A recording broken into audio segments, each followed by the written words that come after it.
Oh my God. We're here. Oh my God. How did we do that? We're in the right spot. That never happens. That just means it's going to be a great show tonight. Hey, before we get started with all this stuff, I want to mention to all our billions of viewers. The best way to watch us, if you're watching this live, is on YouTube. Yes. That's where more people come in. That's where more of the chat is. So if you haven't joined us on YouTube, you're missing out. So in the future, or I would suggest personally that would be the way to go. But right now, it's not about that. Right now, it's about Pam talking about the awesome stuff in Kansas. In fall. In Kansas. Oh, that's right. So I just wanted to point out a few things that were happening coming up here in the near future, and then a couple of things that we would encourage you to save the date for later on. But I found this and I thought it was super cool. Starting this Saturday, February 8th, Epic VIP events with the mysterious Mike and Sam are launching their teaching debut at Kansas State University. And they're going to be teaching the following classes: Ghost Hunting and Paranormal Investigating 101, Divination, and Psychic Detective. I thought that was really cool. Oh, that is cool. You don't have to be a student at K-State to attend, but unfortunately the classes don't count for credit hours. You can go to ufmprograms.org, or you can find them on Facebook as Epic VIP Events with the mysterious Mike and Sam. And it'll send you to the link to sign up for Mysterious? Those. Yes. Mysterious. The mysterious Mike I like and it. Sam. Right? Very So they're mysterious. going to stream them too. I don't think there's. I'm not sure. I don't think they are, but I could be wrong about that. I'm not 100%. Awesome. Be worth looking into though. And then February 15th, closer to home at 2 p.m. at the Caney City Library, Southeast Kansas Bordertown Paranormal Society, which I'm part of, yay, is holding its monthly paranormal club meeting. And this month we'll be teaching dowsing. So bring your own equipment, or we have some that you can use during the class. We meet monthly, third Saturday of the month, and we teach classes, we do presentations, we have speakers in, we go on field trips and investigations. So all kinds of fun. And one of our local libraries in Independence, it's just about 20 miles down the road, they just started a lore at the library, and it's the second Tuesday, every second Tuesday of the month at 6 p.m. And in March, it'll be March 11th. It's located on the second floor of the Independence Library. And it's a cryptids and paranormal discussion group. And March's topic is leprechauns. Thought that was fun. Leprechauns. Yeah, they'll be talking about Will they know where the gold is? I don't know. Maybe. We'll never know. It's the same night that we have our podcast. And it'll all be gone by the time we get to it. That's right. Yeah, no doubt. And I thought this was really cool. There's an Apex Paranormal in Kansas, and they are going to start the first ever public ghost hunt events at the Kansas State Pen in Lansing. It opened in 1868, and it served as the site for all executions in the state of Kansas, including the Clutter family's murderers that were made famous in Truman Capote's book, In Cold Blood. Oh, wow. Cheerful place. Yeah. They have access to 5 huge locations within the prison, and the dates that they're going to be doing it, they have March 29th, April 25th, May 30th, June 13th, and June 14th. And it runs from 7 p.m. to 1 a.m., 18 plus age event, and be ready to walk because there's a lot of walking involved. And those were the ones that are decently close. Now in August, Kansas City Paracon is back. So make sure that you mark your calendar for that. It'll be at the Leavenworth Masonic Lodge in Leavenworth, Kansas. And it's also sponsored by Apex Paranormal. And they're in sponsorship with Strange Paranormal as well. So that's pretty cool. That is And cool. then the other save the date is the 7th annual Bordertown Paracon. Woo! It'll be Saturday, September 27th in Caney, Kansas. We've got lots of great speakers and vendors that are being lined up right now, and it's free to the public, ages 12 and up. And you get to meet us And you get to meet us in person. Woohoo! in person Yay. and stuff. Great. Not impersonating, but in person. Correct. Yes. Well, man. Okay. That's it. That's it. So what do we got? That what you got, Okay. Pam? That's what I got. I guess Ken's gonna bring in our people here. He's gonna talk about them a little bit. So, Yeah. shoot. Our guests tonight are Miranda Young, also known as the Ghost Biker. She's the founder and host of Ghost Biker Explorations. Her partner in crime, Dr. Kris Sumner. She has a PhD in public affairs with an emphasis in criminal justice. She is also the founder of Soul Sisters Paranormal. Both are speakers, and they are also co-owners of a LLC called History, Highways, and Haunts. They run the Scott County Jail as a crime museum, and and it's an investigation venue. So let's dive right on in and bring our guests on board. Okay, let's see if they pop mind in. and go where they're supposed to go. She didn't go where she's supposed to go, and Chrissy didn't go where she's supposed to go. Oh, no. All right, we'll let you. And you met Pam up too. See, there you go. That's here. Now I feel Musical better about squares, I myself. like it. You probably didn't get to hear the presentation or the bio presentation, but it's out there. Yeah, they can hear that stuff. Yeah. So And it was nice. First off, we want to know about the place and why you guys are involved with it. What's all about all that? Who are you? What you about? All right. So we represent the historic Scott County Jail in Scott County, Tennessee. It's about an hour and a half outside of Knoxville. And we also run Historic Rugby After Dark, which is a utopian village about 20 minutes from here. So we do all of their after dark and paranormal programming at that location as well. But yeah, as Ken said in his introduction, I'm the founder of Soul Sisters Paranormal, and Miranda is the. That I wanted to sing the song. I know you did. I saw you bopping your head over there. I couldn't help it. And then Miranda is the founder of Ghost Biker Explorations. And we met about 8 years ago now through the paranormal. I had my team and Miranda was doing her thing. And so I was following her and she was following Soul Sisters. And I just messaged her one day and said, hey, congratulations on Ghost Biker. Best of luck in the future. And we just started really connecting after that and became fast friends. And she's from Scott County originally. So she's from this area. And during COVID, she actually ended up losing her job there in Chattanooga, and I was in Florida. And she said, do you want to open a history museum and what we call a paranormal research center? Because we've been talking about it for a while. And I said, hey, a museum in the middle of a pandemic is a great business plan. So let's jump on that. And so we did. It was fantastic. And so we formed History, Highways, and Haunts LLC. And so it is a business.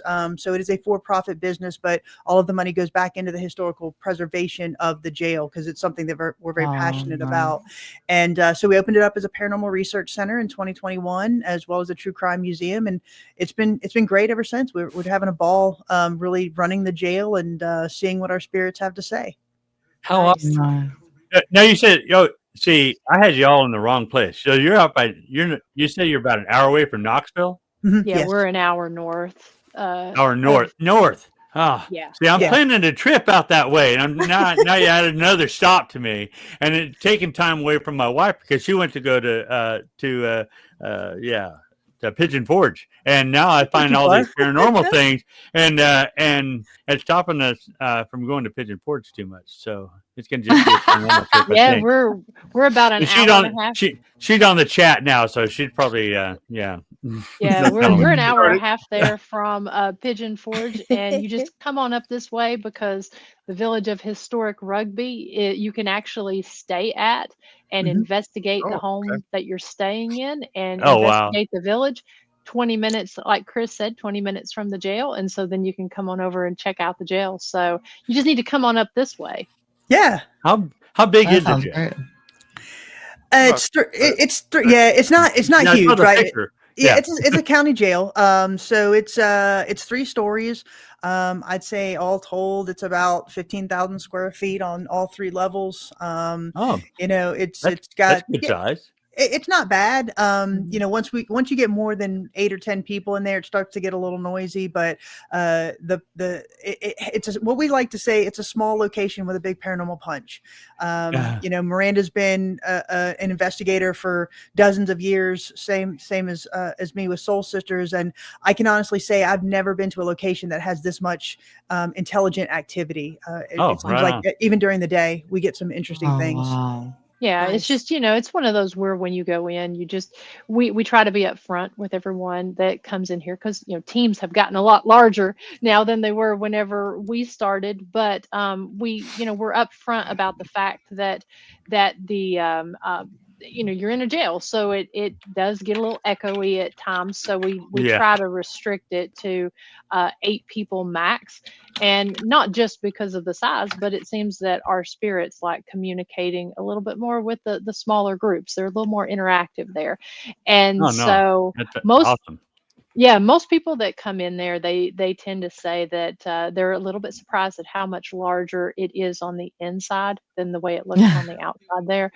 But like the TARDIS. Yeah, I was gonna say, absolutely, it absolutely. really Absolutely is. right. It's like We a have we're not we have an nerdy at all. old we have an old jail in Greenwood, not too far from it, about 10 miles away from us, and we was excited to get in, but it was 4 rooms. They had interior stairwells now, but back in the day you could only get into those from the front, and then it's funny, we investigated that place, but we had to stay together in a small group because you couldn't be in somewhere else. Somebody down here trying to do an EVP session, we're answering them up here. It's just Yeah. Yeah, it's an interesting place. Like I said, we've just had so much amazing activity in there as well. And so a lot of teams, when they come in to Miranda's point, a little bit skeptical that it's so small, but they always leave with that was amazing for what it was. And so we're really very, very proud of it. Yeah, and we've actually expanded over the last 3.5 years that we've been open.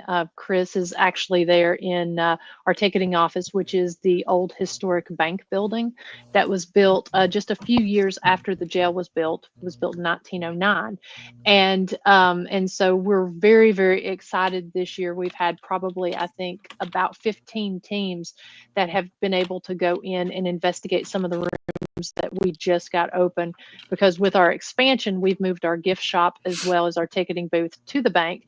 And so now whenever we do the investigations, we're still technically on site, but we're about 100 feet up in another building. So you get more room, a little more freedom. And it just kind of adds to that creep factor, because the jail takes on, even though it's active during the day and during the night, it takes on a whole other life of its own whenever you're in there by yourself at night. I like how the gift shop has moved to the bank. Just the irony of that. The irony of that is great. Yeah. At first, I thought you were going to say that it's connected to it. So I'm like, well, perfect. You got the robbers over here. You got the bank over here. Good, clean getaway. Yeah, that's all right. Sure. But no, it really is active, because I investigated there for maybe 2, maybe 3 hours. That's right. One afternoon a couple years ago, and I did hear a few comments through the spirit box, and they really do like to turn off your recorders. Oh no, really? Yeah, I'll be walking along, all of a sudden it's like, why am I not recording? Oh man, it was turned off. You're absolutely right, Ken. Recorders and cameras. We've had several teams come in here and they're like, oh my gosh, it was so great. And we had a camera set up right there. And then they'll come down and try to review it, and the footage is gone. That's happened to probably 7 to 8 teams. We actually had a pretty prolific YouTuber here, and he same thing. Oh, it was great. We got this. It's going to be awesome. We have it on this. And he came down. And it's like unbelievable. It's all gone. The footage is all gone. It sounds like another place I've been to. Well, it sounds like the spirits, they're criminals. They don't want evidence to be scrub the evidence. Oh. There you Always go. tell So you're people. saying so you're saying if we bring a recorder, go old school, bring a cassette. So when they turn it off, you hear that thing. Huh? There you go. We There you always go. tell people, check your audio, check your cameras, because we've even had some, and it was pretty wild. We had one team that was out here on the anniversary of one of our sheriffs who was killed at the front door, and she had this amazing cat ball and K2 session right there at the front door in the spot where he was shot. And so she comes in during their break and she's like, I'm so upset. She said, do you have security cameras? Because I want you to see this. And she shows me that her file, it said corrupt on her camera, and we could not pull it up. I even pulled the card, pulled it up on the computer, wouldn't pull up. So I went and pulled the security cam footage from outside, which you could see from a distance there was stuff going on, but you couldn't see how it was lighting up. She reaches out to me 2 days later and she's like, you're not going to believe this. She said, I was going to try to trash some files and pull everything off. And the file that was corrupted, when I put it in the trash, it showed up. And she said, Oh, so I'm wow. pulling that thing out of the trash. She Oh. sent it to us. And it was pretty amazing what they captured. It was just like she said it was. But we always tell people you've got to watch, because you just never know how they're going to mess with your equipment. And battery drain. That's the other thing too, that an investigation doesn't go by that some type of equipment is not messed with. I think we have a good segue, because you mentioned cat balls in there, and you sent a video, and I want you to set this up because I want to play this. You said it's cat. Yeah. So this is taken from our security camera footage. And what's interesting about this is, so we had mentioned we'd moved the gift shop. This was when the gift shop was in our building. And so the room had multiple uses. It was originally a kitchen for up until about 1976. And then after that, it was used as an interrogation room, a sheriff's office, at one point in time, a men's cell. And then later on, when we came in, the room where we stayed during used to stay during investigations, as well as our gift shop. And so Sally, we have a cat that probably most people know. She is our jail cat, and so she lived at the jail, and she was a stray. She came in, and so because we would be out at night, we would shut that door so that she wouldn't go in and get on our merchandise in there. And an interesting thing to note about it is, where it was a former cell, it has a very, very heavy door, about a 250-pound door. It is, wow. the frame is inset. So you have no seam to where, like, if you're going to try to grab it outside of the handle, you can't do that because there's no seam. It's very tight.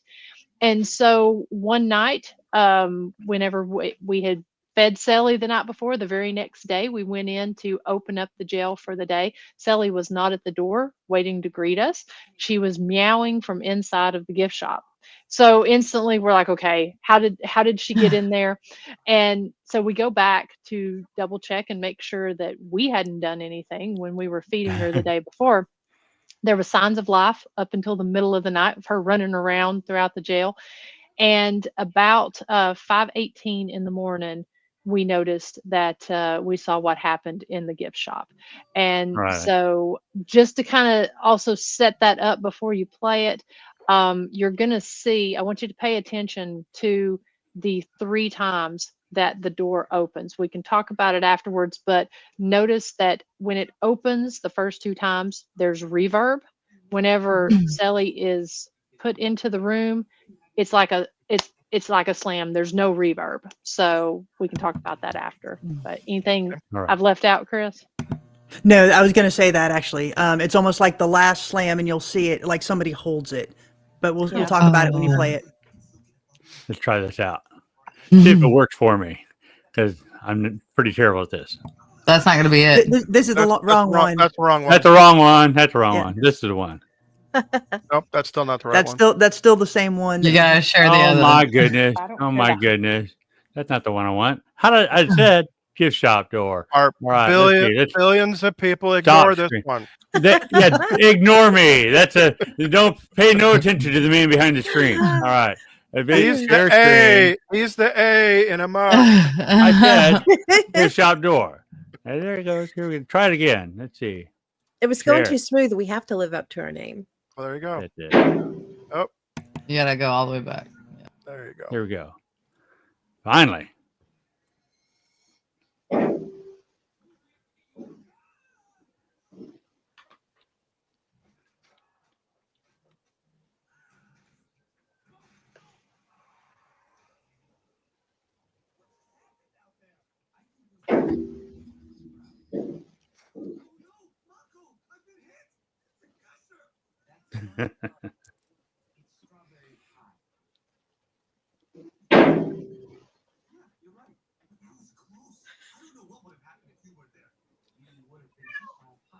Meow.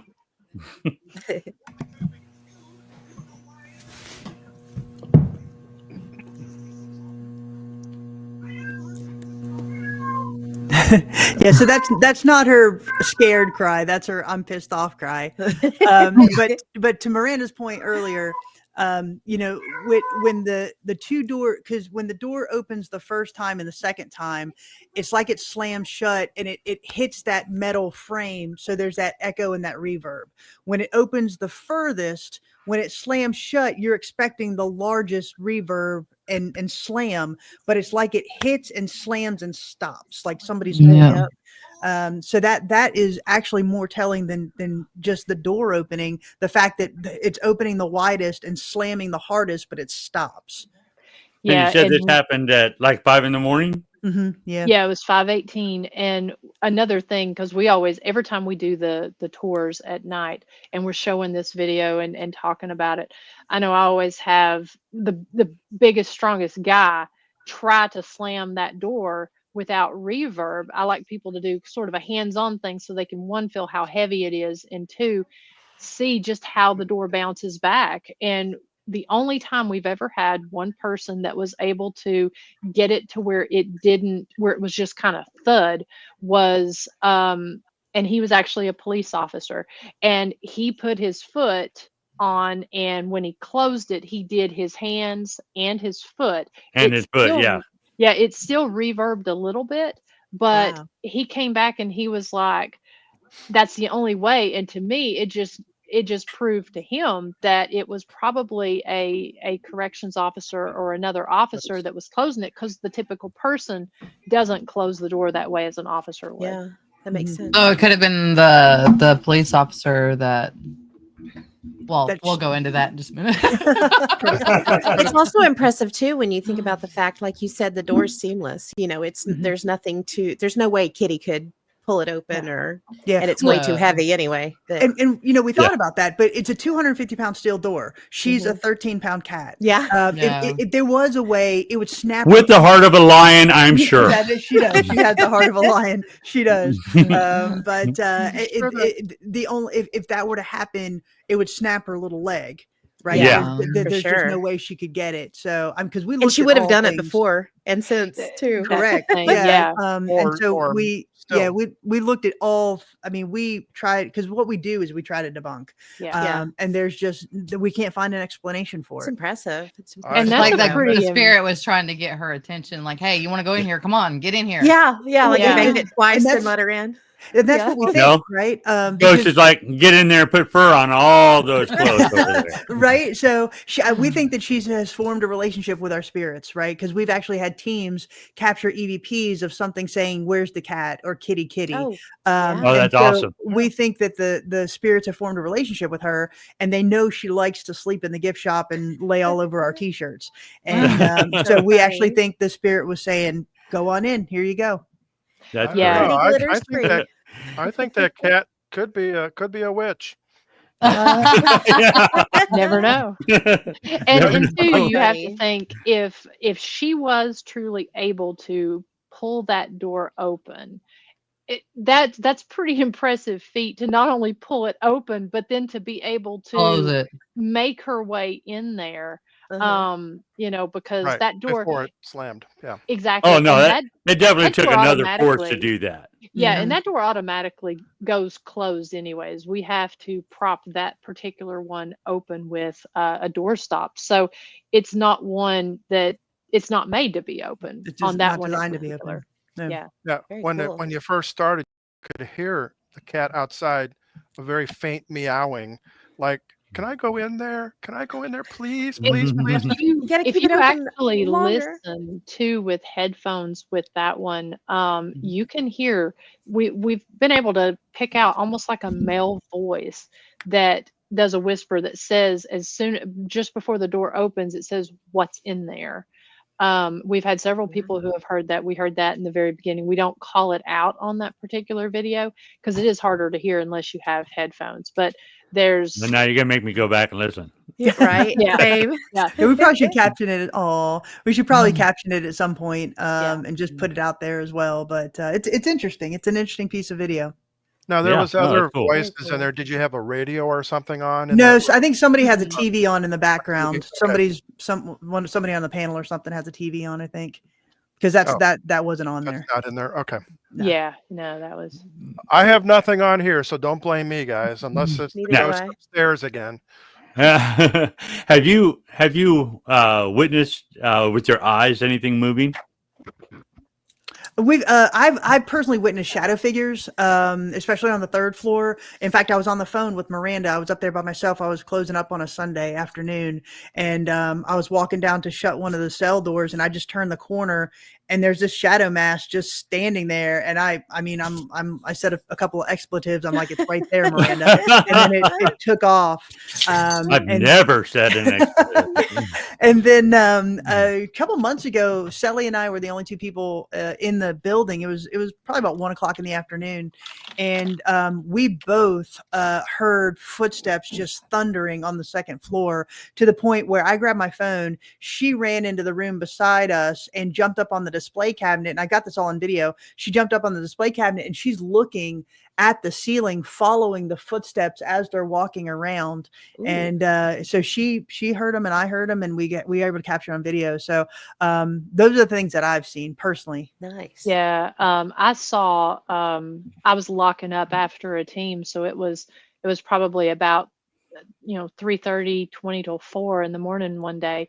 And I was up in the kitchen. And so we always tell people to pay attention to the display cases as well as the photos there, because whoever is on that second floor tends to be a little more standoffish. But so it's not uncommon to see a reflection of somebody manifest in behind you, to see a man standing there watching you, or movement through a reflection. In the And reflection. yeah, I've and seen so that. when I've seen that before. That's yeah, pretty when I wild. went up to lock up in the kitchen there, I saw behind me through the reflection of the display case a man standing in the doorway, and it kind of took a minute to kind of figure out, like, what am I seeing, because that's not normal. My brain was trying to interpret it, and I because it's a man. He was tall. He was wearing a low hat, so he was very shadowed around his eyes, but he had like almost not a Fu Manchu, but almost like a goatee mustache. Hmm. And I Cool. turned around because I thought there's somebody back there, and I turned around, there's nothing there. And when I turned around the front way, there was nothing in the reflection. So it was pretty vivid and pretty wild. Now, are they Right. partial to females or males? Like, who do they pester most? It depends on the area of the building. There's a few areas that women tend to get different activity than men, and then there's a few areas there that or a couple rooms that were more females were housed in, that will tend to give men a hard time. Sometimes they'll rush toward them in the room. It'll sound like somebody's Like charging territorial or at something them. like that. I'll push them around a little bit, Mm. push them out the door there in those particular rooms. But it really just depends on the team. They tend to be a little bit more partial to either people who have corrections or social work or nursing police backgrounds. They tend to be a little partial to that more so than gender in as a whole. But there are certain areas that they do tend to favor male or female. Now, when I was there, Go ahead. sorry, when I was there, I was choking up there for a second. When I was there, I heard like shuffling or scuffling in one or two of the cells, the big cells. That I forget if they were second or third floor, but Second. but you couldn't get into them because, of course, I didn't have a key on those. But I think you guys have keys. People can go into some of the cells. Is that correct?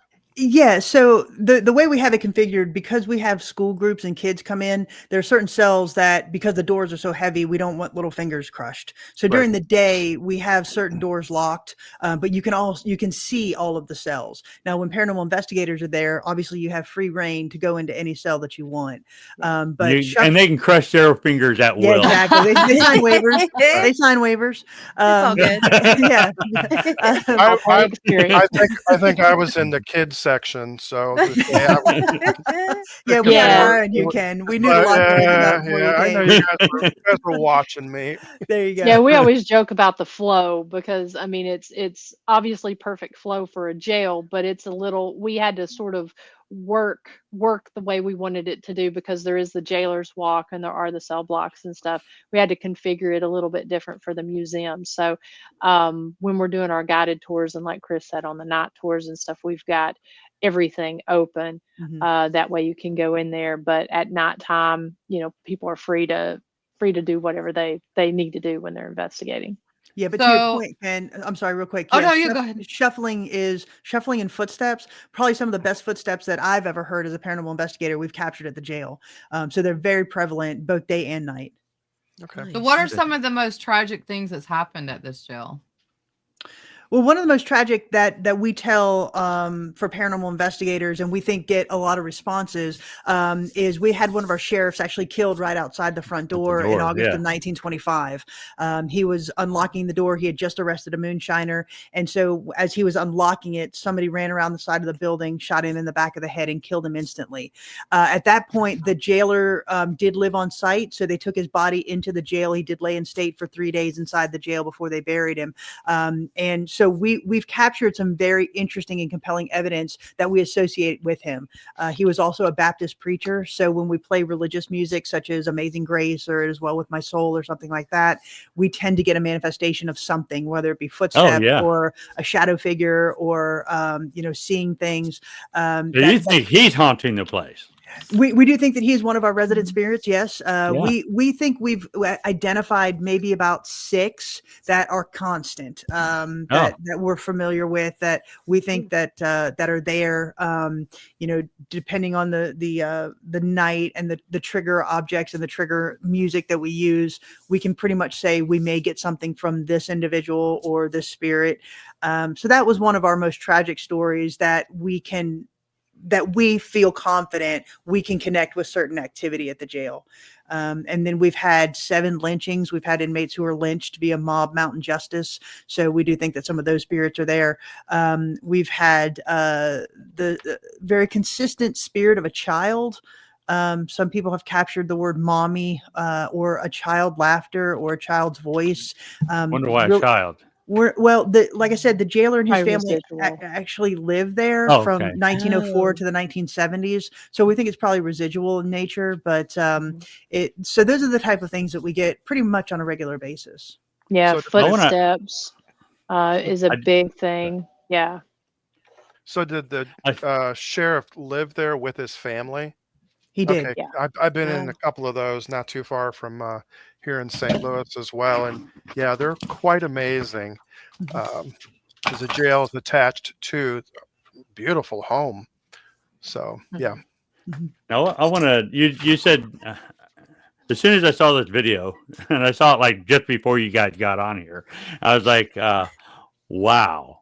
I've seen a gazillion shadow people. I've had cameras up. I've had security cameras up. I've had all kinds of stuff up there. And have I ever got a shadow person? I think I've got one that you have to really kind of study to see it. And you're like, oh yeah, now I see it.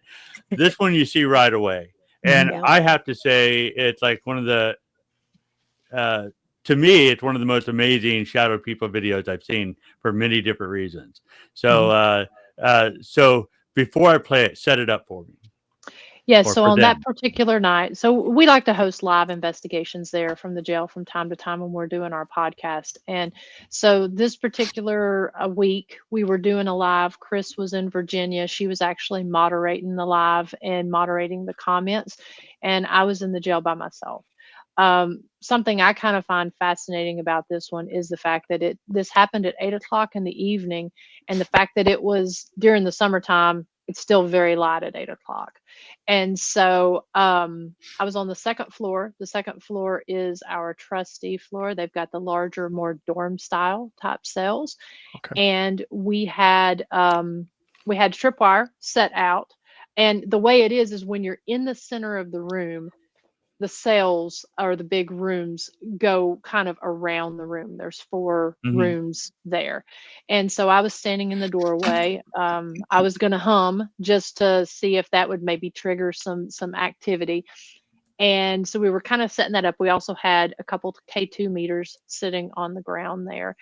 And as I was preparing to do my solo there, something just crosses in front of the camera. So it was really cool because there was about 50 people on the live that saw this when it happened.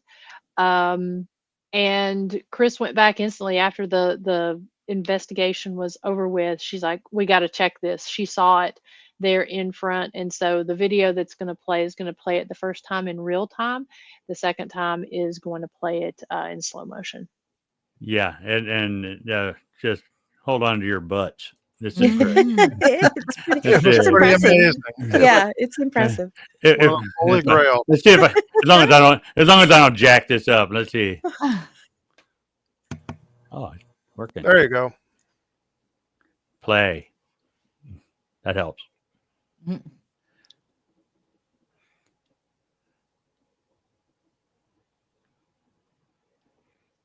I don't care to hum it. Okay, try just humming it first.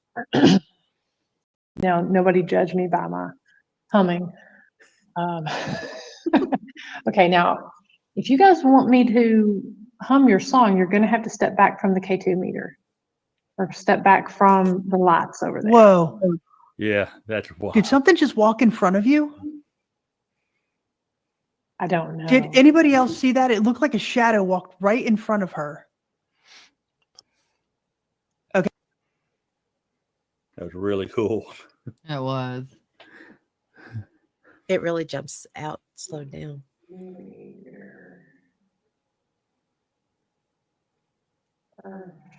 Step back from the lights over there. Whoa. Yeah, whoa. Yeah. That is really That was great. very awesome. I love the fact that as it's walking through, you see the lights and you see the stop it. You see the stop it. Nah.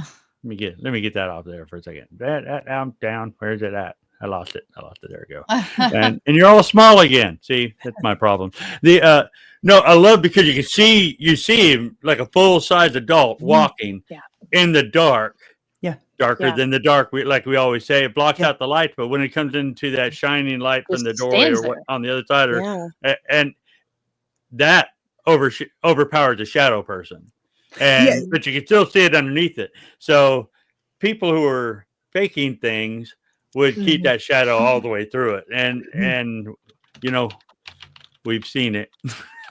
and that's why I say when I saw this, I was like, okay, I've seen videos. And that, to me, that's one of the most compelling videos I think I've seen. That's pretty wild. And go ahead, Miranda. I'll finish. I was just going to say, and so several things. So what you're seeing with that light that's in there, that's the 2 doors that are in front of me. And that's actually the light from the windows coming down and reflecting on the floor.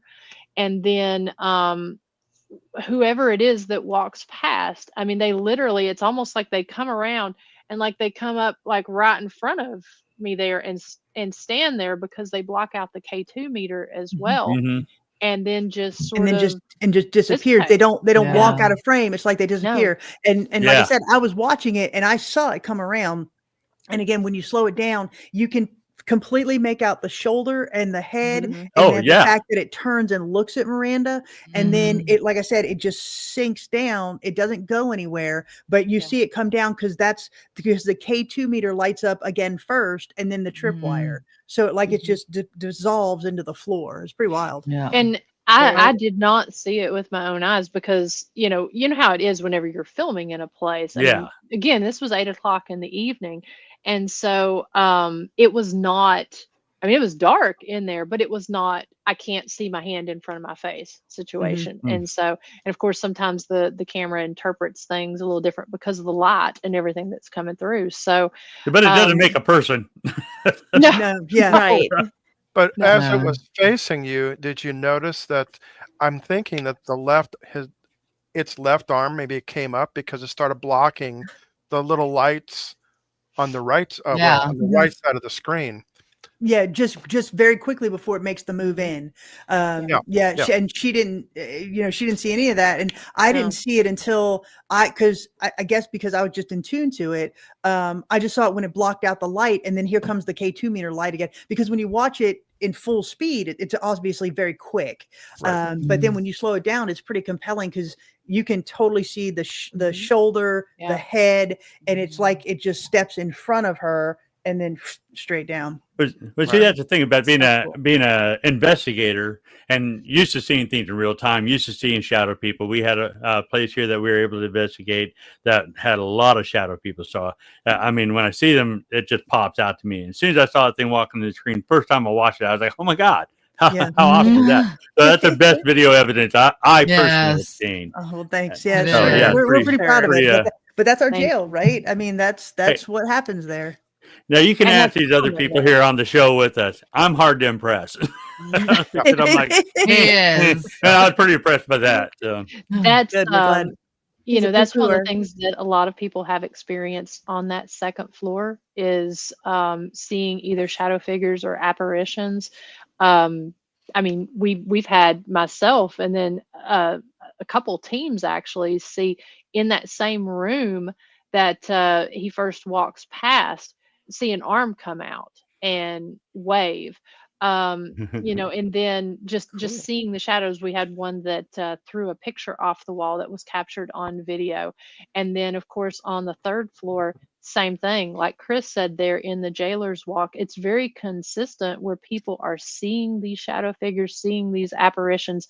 And when we're giving the tours to people, they'll ask, or we'll ask them, do you want us to give tell you the hot spots or tell you the history?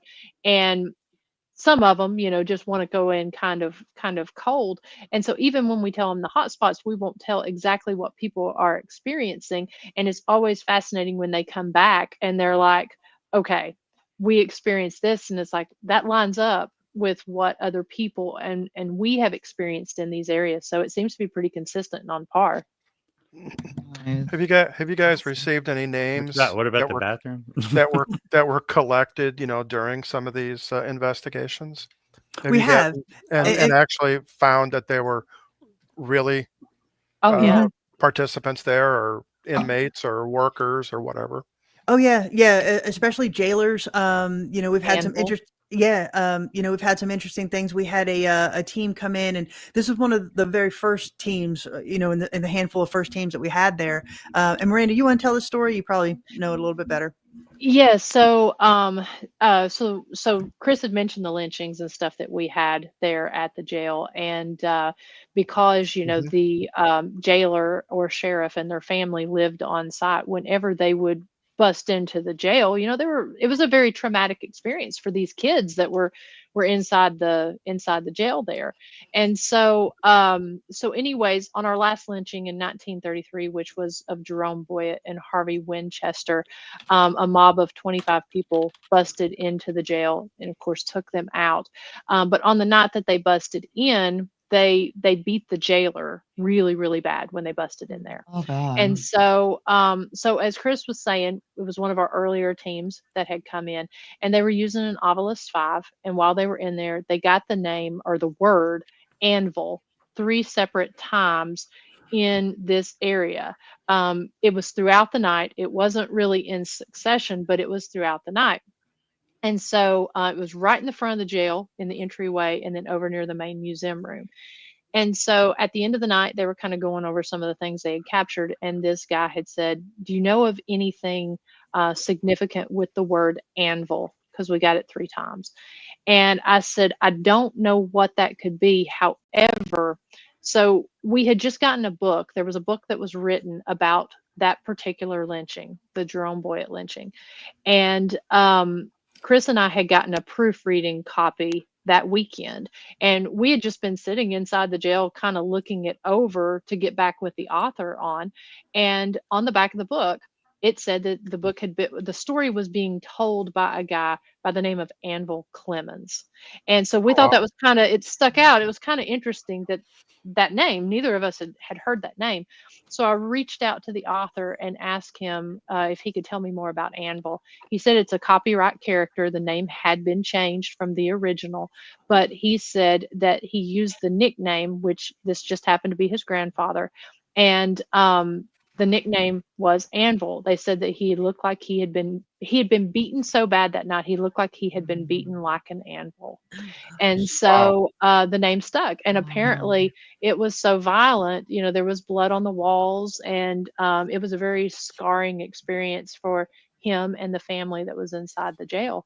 And so to me, we were able to go, and it really changed the opinion of the author, because he was not into the paranormal.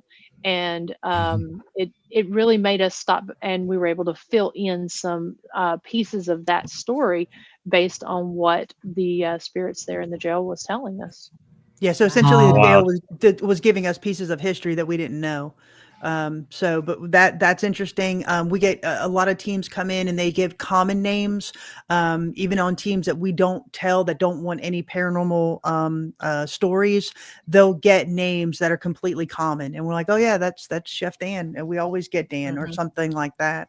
And so we get the jail telling us some different stories a lot.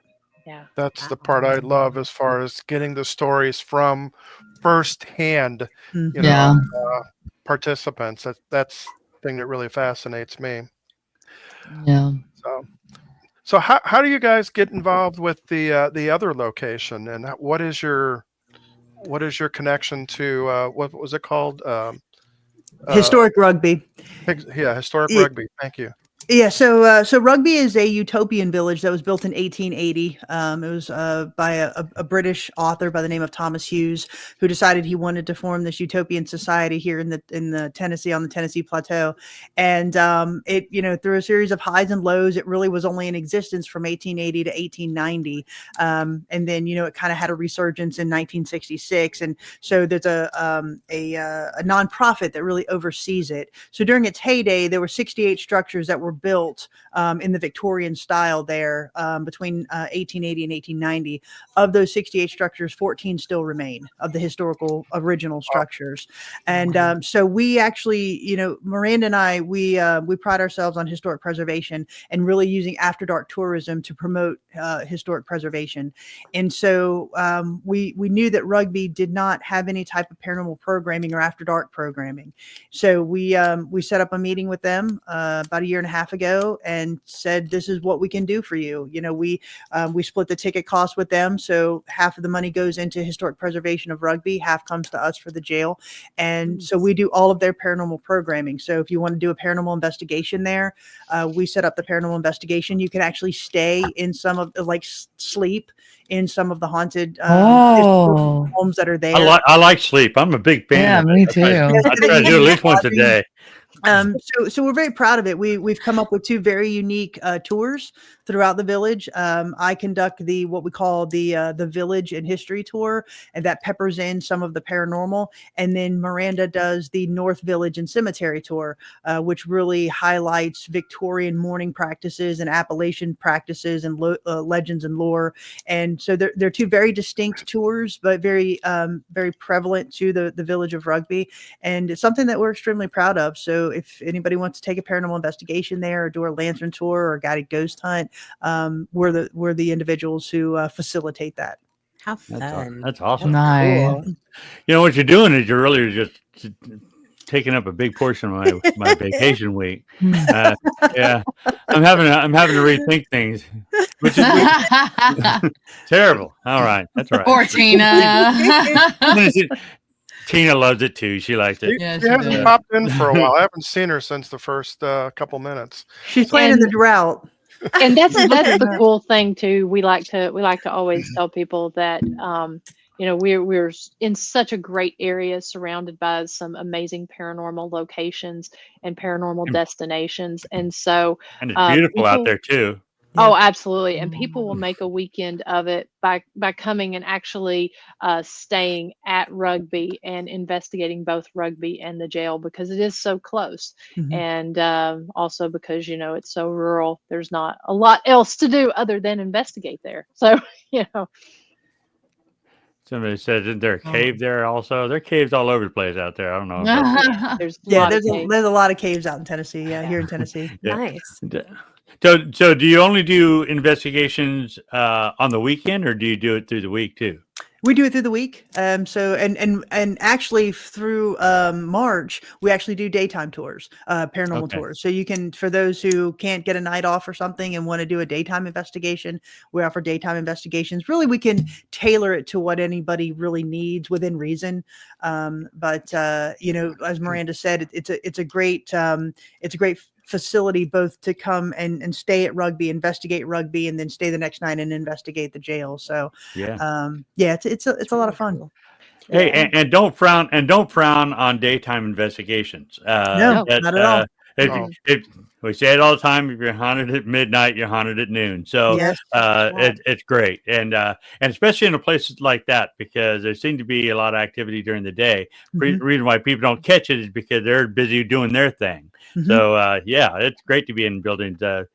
Several of the really haunted places that we've been in had a lot of experiences before the team even got there, because we're there setting things up or whatever, and it's like, oh, see that, and you get all excited, and then nighttime comes. It's not as much as it was during the day. And both places are quiet during the day. As far as your outside noise contamination, the jail is in the back part of the square. So unless it's like right now, the first of the month and a beautiful day where people are going to the courthouse, it's relatively quiet back there during the day. And then of course Rugby, there is they've built a bypass around it there.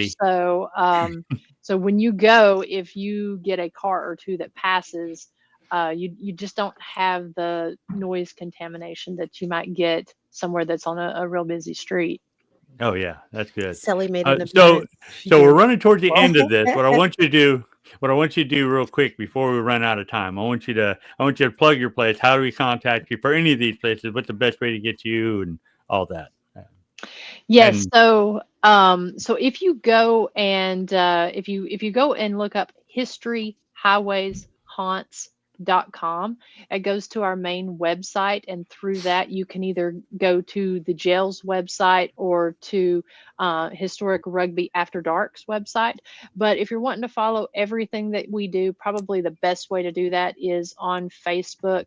If you go and follow Historic Scott County Jail, we have our weekly podcast, the Jailhouse Informant, that we do from there. We also post about events and everything that's going on. Plus, Sally, she's always doing something fun that we're posting about.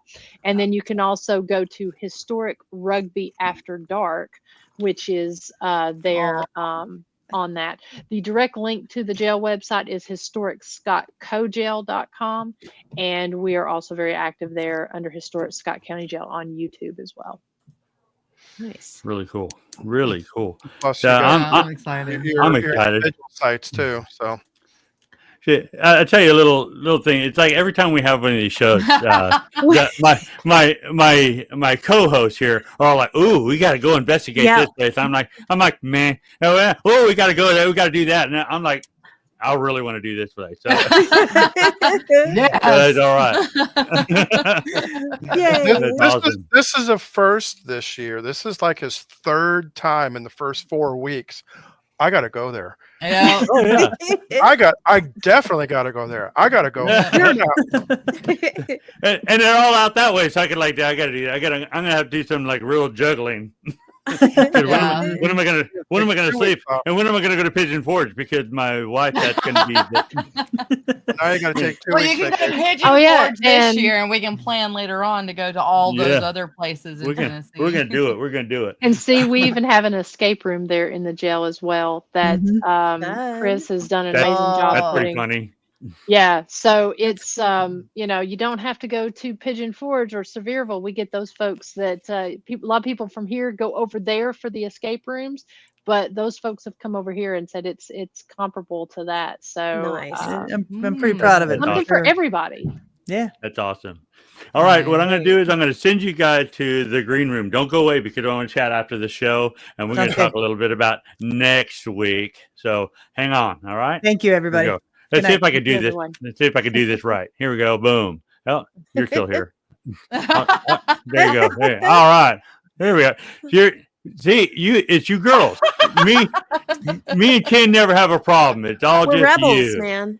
Telling you. We rebels. Yeah, Hey, I want to encourage everybody to come next week because we got a very special guest coming on. One of my best friends in the paranormal.